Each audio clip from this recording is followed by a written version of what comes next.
Bien, bueno, retomando entonces, lo importante de esta imagen es que entonces en el extremo arteriolar la presión hidrostática capilar es mayor que la presión oncótica capilar. Por lo tanto, va a existir la tendencia a la salida de agua y de solutos desde el capilar hacia el intersticio, ¿no es cierto? O sea, vamos a hablar de una filtración. En cambio, a medida que nos desplazamos hacia el extremo venular, la presión hidrostática capilar va a ir descendiendo hasta que va a caer con respecto a la presión oncótica capilar. Entonces, como en el extremo venular la presión oncótica capilar es mayor que la presión hidrostática capilar, va a haber una tendencia al movimiento de agua y solutos desde el intersticio hacia el capilar, es decir, una tendencia a la absorción. Un factor importante a tener presente es que la cantidad de agua y solutos que tiende a salir del capilar no es la misma que tiende a regresar, y por ende esta agua, este líquido en el intersticio, se podría acumular a menos que sea drenado por estos que son los vasos linfáticos. Por lo tanto, los vasos linfáticos drenan el exceso de líquido desde el espacio intersticial. En esta imagen lo que nosotros podemos ver es los cálculos, ¿no es cierto?, de las presiones en el extremo arteriolar y en el extremo venular. En general, la presión neta de filtración va a ser igual a las fuerzas que favorecen la salida del líquido disoluto del capilar menos las fuerzas que se oponen a la salida de líquidos disolutos del capilar, o si ustedes quieren, a las que favorecen el movimiento de agua y solutos desde el intersticio hacia el capilar. Veamos entonces, las fuerzas que favorecen la salida de agua y solutos desde el capilar hacia el intersticio serían la más importante, como hemos dicho, la presión hidrostática capilar, y en segundo lugar la presión oncótica del intersticio, que como ustedes pueden ver acá tiende a ser extraordinariamente baja, solamente 1 milímetro de mercurio. Por otro lado, ¿no es cierto?, las fuerzas que tienden a favorecer el movimiento de agua en sentido y soluto en sentido contrario, bueno, la más importante sería la presión oncótica capilar, y en menor lugar, en menor porcentaje de importancia, la presión hidrostática en el intersticio, la cual tiende a ser cero, a menos que los capilares linfáticos no estuvieran drenando adecuadamente el líquido que se produce ahí. Por lo tanto, entonces aquí vemos que en el extremo arteriolar nos da que la presión neta de filtración es de 10 milímetros de mercurio. En cambio, en el extremo venular, la presión neta de filtración es de menos 9 milímetros de mercurio. Eso nos está diciendo entonces que en el extremo arteriolar tiende a salir el agua y los solutos, y en el extremo venular tiende a producirse el movimiento opuesto. Por lo tanto, en el extremo arteriolar va a haber filtración y en el extremo venular va a haber reabsorción. Bueno, ya hemos hablado entonces que existen diversos factores que pueden afectar el tono de arteriolas, ¿no es cierto?, o vénulas, modificando el flujo de sangre hacia el lecho capilar. En esta diapositiva nosotros podemos ver entonces algunos de esos factores. Por ejemplo, aquí vemos que la acetilcolina puede actuar sobre receptores muscarínicos localizados en el endotelio, ¿no es cierto?, capilar, estimulando la producción de óxido nítrico, o también conocido como factor relajante derivado de endotelio, el cual va a difundir hacia la musculatura lisa adyacente, estimulando una guanilato ciclasa que va a producir GMP cíclico. El aumento de GMP cíclico va a producir la relajación del músculo liso y la vasodilatación. ¿Okay? El péptido natriurético auricular, que también hemos hablado, va a actuar de manera parecida, produciendo también la relajación del, del músculo liso en los vasos sanguíneos. Por otra parte, vemos aquí que derivados del ácido araquidónico, como las prostaglandinas del tipo I2, que se producen en el endotelio, pueden difundir hacia el músculo liso adyacente, aumentar el AMP cíclico y producir relajación, induciendo también entonces una vasodilatación. Por otra parte, a nivel local, o sea, a nivel tisular, aquí vemos el parénquima tisular, se pueden generar distintos metabolitos, como por ejemplo la adenosina, el aumento de la concentración de protones, el aumento en la PCO2 o el aumento en la concentración de iones potasio, los cuales también van a actuar sobre el músculo liso, induciendo la relajación y por lo tanto la vasodilatación. Eso es lo que tendería a ocurrir en la gran mayoría, ¿no es cierto?, de los vasos sanguíneos. Bueno, aplicando lo que ya hemos aprendido, entonces, ¿cuáles podrían ser las causas de un aumento en el volumen del líquido intersticial?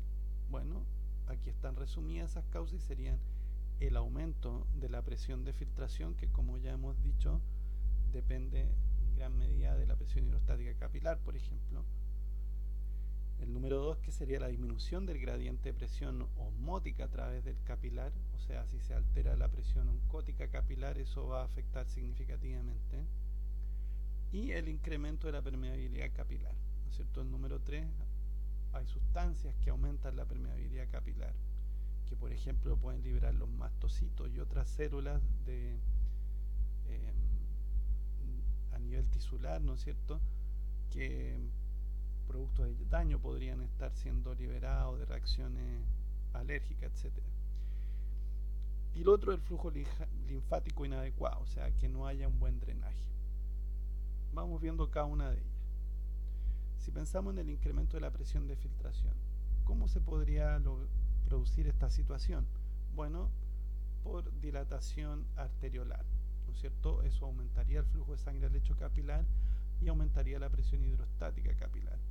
Por constricción venosa, ahí se va a tender a acumular sangre en el lecho capilar, aumentando la presión hidrostática capilar y por lo tanto aumentando la filtración. Y la otra posibilidad es que aumente la presión venosa, lo que también va a dificultar la salida de sangre desde el lecho capilar, aumentando la presión hidrostática capilar y por ende aumentando la presión de filtración. ¿Cómo podría disminuir el gradiente de presión osmótica a través del capilar? Uno, por ejemplo, es que disminuya la concentración de proteínas plasmáticas, lo que haría disminuir la presión oncótica capilar, ¿no es cierto? Y con esto, esta fuerza que se oponía a la filtración disminuiría y por lo tanto se favorecería la filtración.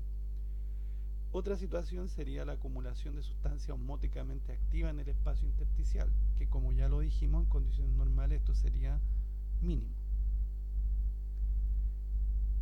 Bueno, ¿cómo podría aumentar la permeabilidad capilar? Por mediadores químicos liberados por mastocitos, que son las células CBA, y por otras células producto de algún daño o de una reacción alérgica o inflamatoria. Entonces, la sustancia P, por ejemplo la histamina y otras quininas, aumentan la permeabilidad capilar y eso favorece la salida de agua y solutos desde el capilar hacia el intersticio, provocando normalmente edema.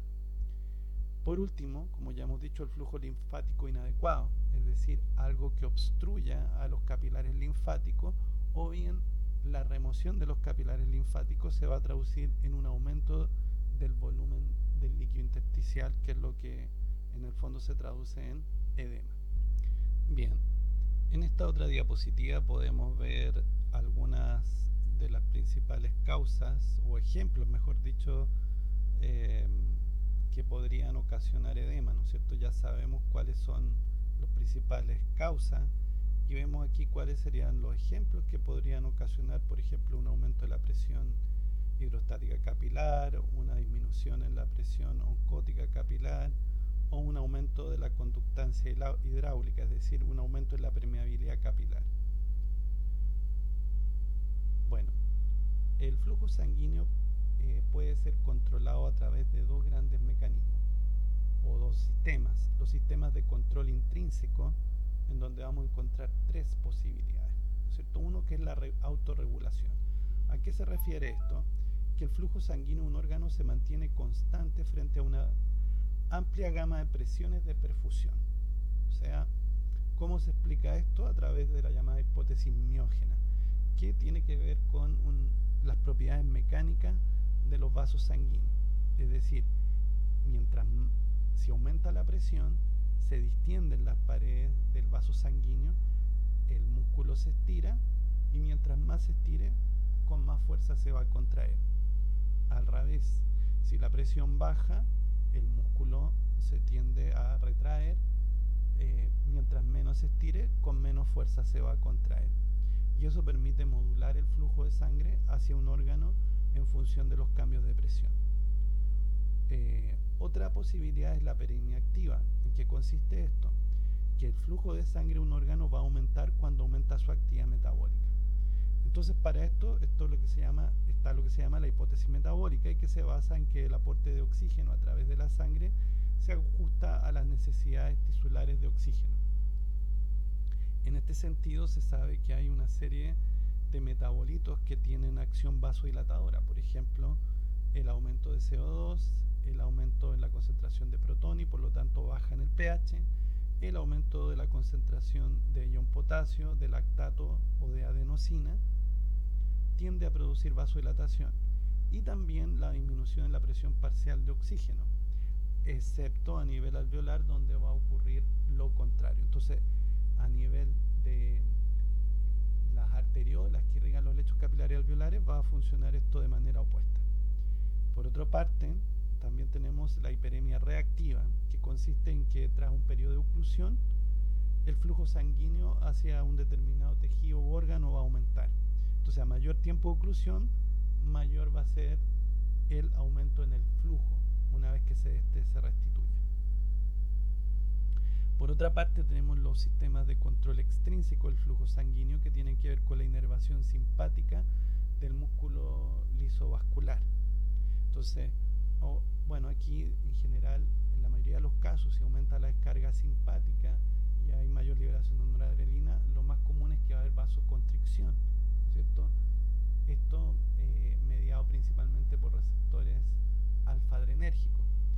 Pero nosotros sabemos que en algunos casos, como los que irrigan la musculatura esquelética, los vasos sanguíneos que irrigan la musculatura esquelética, ahí el aumento de la descarga simpática va a producir vasodilatación, porque ahí van a participar receptores del tipo beta-adrenérgico. Bueno, dentro de las hormonas vasoactivas, ¿no es cierto?, tenemos por ejemplo la histamina y la bradiquinina, que van a producir vasodilatación y venoconstricción. Esto va a hacer que aumente la presión hidrostática capilar y también la tasa de filtración, lo cual tiende a favorecer la producción de edema. La serotonina, que también se conoce como 5-hidroxitriptamina, que se libera, por ejemplo, cuando hay lesión de los vasos sanguíneos, produce vasoconstricción arteriolar y ayuda a evitar la pérdida de sangre, ¿no es cierto? Tiene un rol hemostático. Las prostaglandinas, ¿no es cierto?, por ejemplo, y otros derivados del ácido araquidónico, por ejemplo, la prostaciclina tiene acción vasodilatadora. Las prostaglandinas del tipo E tienen acción vasodilatadora. Las prostaglandinas F tienen acción vasoconstrictora. El tromboxano A2 tiene acción vasoconstrictora también. Entonces ahí va a depender en el fondo de qué tipo de derivado del ácido araquidónico se trata. Bien, finalmente en esta tabla vemos cómo se controla, ¿no es cierto?, el flujo de sangre a determinadas zonas o regiones del cuerpo humano, y vemos los porcentajes del gasto cardíaco en cada una de estas zonas, ¿no es cierto?